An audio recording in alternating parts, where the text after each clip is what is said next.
Bagaimana menghadapi memanasnya situasi antara Israel dan Iran? Kita terhubung dengan analis Timur Tengah M. Naji. Selamat malam Mas Naji. Selamat malam, Mas. Mas, ini Israel Iran berhari-hari kian memanas saling balas serangan. Bagaimana situasi seperti ini bisa diakhiri dengan damai? Siapa kuncinya, Mas?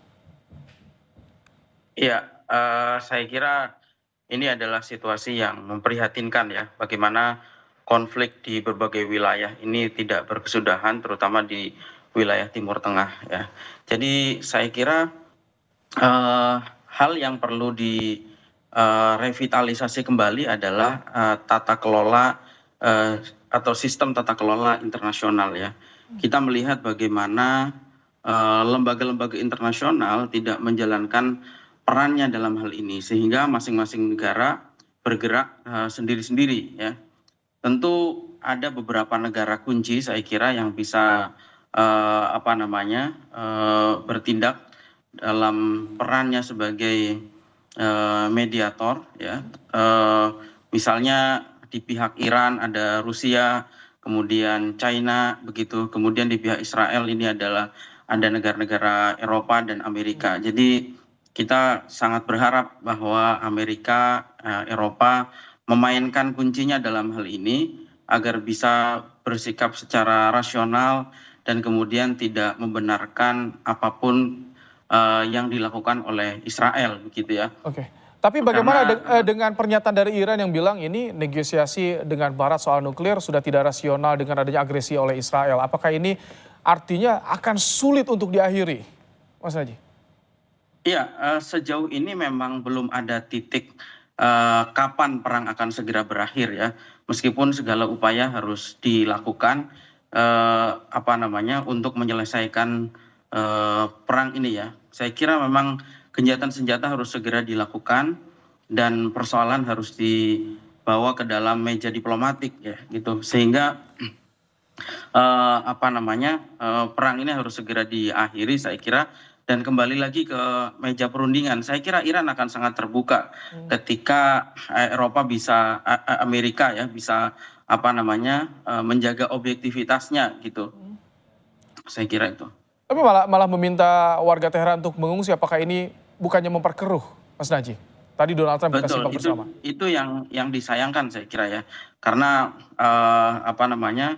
statement-statement yang ada tidak menunjukkan sikap yang objektif, tetapi justru terlihat yang muncul dari Amerika adalah terlihat membenarkan apapun kejahatan yang dilakukan oleh Israel.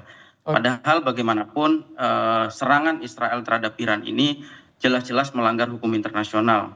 Dan saya kira dunia internasional sudah menyampaikan kecamannya terhadap serangan Israel ini gitu.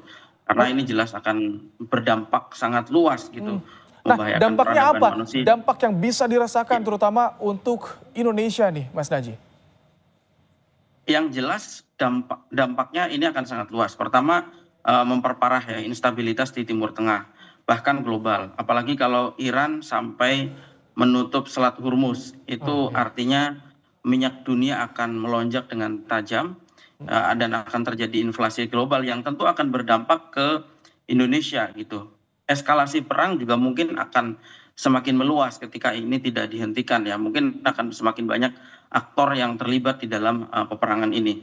Karena itu pemerintah saya kira perlu mengambil langkah-langkah antisipasi atas dampak yang terjadi dari perang Israel dengan Iran ini ya.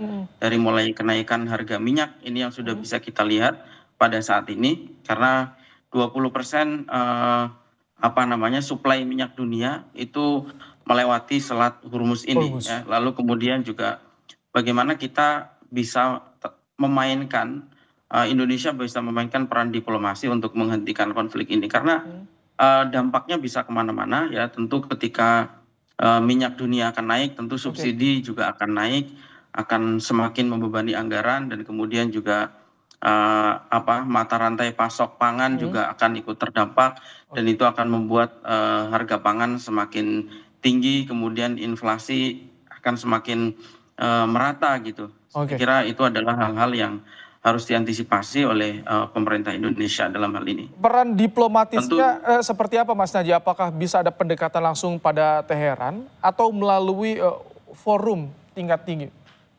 ya, saya kira melalui platform-platform internasional ya, seperti misalnya OKI,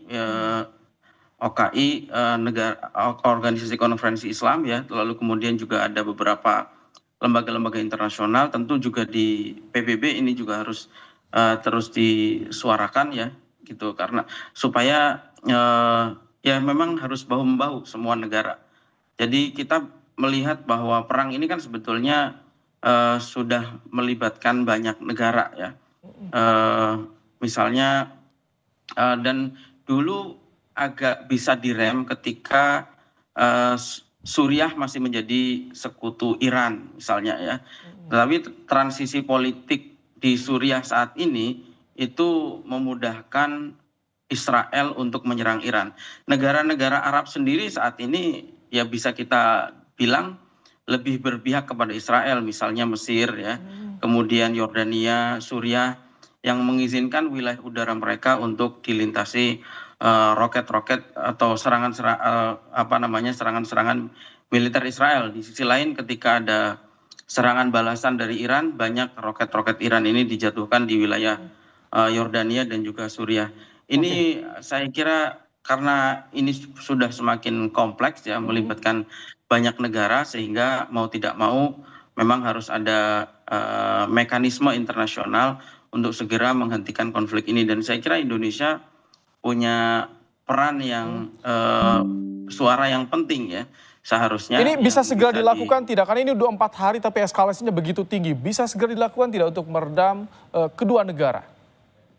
Seharusnya bisa dilakukan, dan ini memang yang realistis yang bisa melakukan ini adalah tentu negara-negara besar ya, pemain aktor-aktor global ya, dalam hal ini Amerika tentu saja punya peran sangat penting dalam misalnya menekan Israel agar menghentikan serangannya ke Iran. Di sisi lain mungkin Baik. Rusia juga bisa membujuk Iran agar supaya menghentikan balasannya. Tetapi tentu harus dari dua belah pihak ya, selama Israel masih melakukan serangan, karena Israel yang memulai, tentu akan ada serangan balasan dari Iran yang itu akan menjadi tidak berkesudahan, bahkan Baik. mungkin akan menyeret beberapa negara ke dalam eskalasi konflik yang lebih luas gitu. Baik, terima kasih untuk pandangan Anda, ulasan Anda, M. Najih, analis Timur Tengah di Kompas Malam.